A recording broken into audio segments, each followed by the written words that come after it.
Remijem 1:1 u Prahovu protiv Dunava, fudbaleri Radničkog privremeno su prepustili prvo mesto ekipi Bora. To nije pokolebalo nikog u taboru Radničkog. Protivnik belih u narednom kolu je ekipa Đerdapa iz Kladova.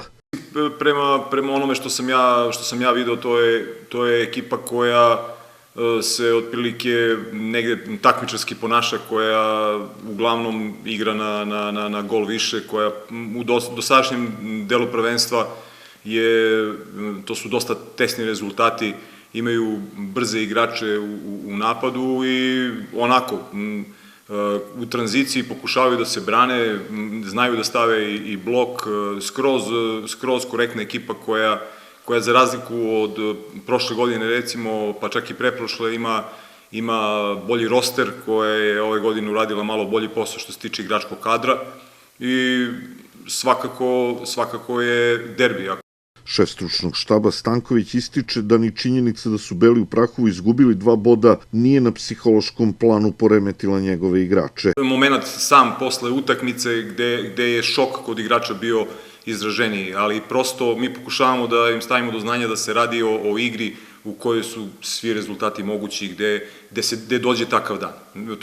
To je bila utakmica, naravno uz svo poštovanje protivniku koji je isto verovatno birao način kako će da odigra, gde smo mi stvorili veliki broj šansi, gde smo imali posed, gde smo igrali odlično, gde smo mi bili zadovoljni, mi imamo samo da zamerimo realizaciju, koja, naravno, verovatno ima veze i sa načinom igre, verovatno taj intenzitet utiče na pravovremene odluke, na realizaciju, ali smo bukvalno do 90. minuta gazili protivnika i stvarali šanse. Sad što nije došao rezultat, vratit će se neki drugi put.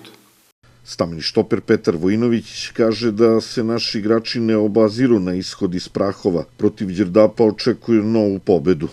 Nedostajala je malo ta realizacija, ali mi smo igrali našu igru, primili smo nesrećno taj gol, oni su bukvalno iz jedne šanse nama dali gol, tako da nadam se da ćemo u ovoj utakmici isto uspostaviti našu igru od prvog minuta, da ćemo stvarati šanse i da će ovog puta realizacija biti na višem nivou.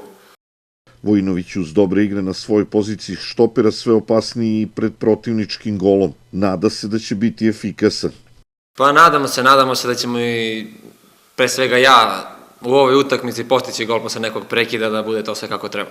Ali što je najbitnije, da nebitno je ko postiže golove, samo da ostanu 3 boda u Pirotu. Pozvao bih u nedelju sve navijače da dođe da nas podržu u što većem broju i da se vratimo na prvo mesto.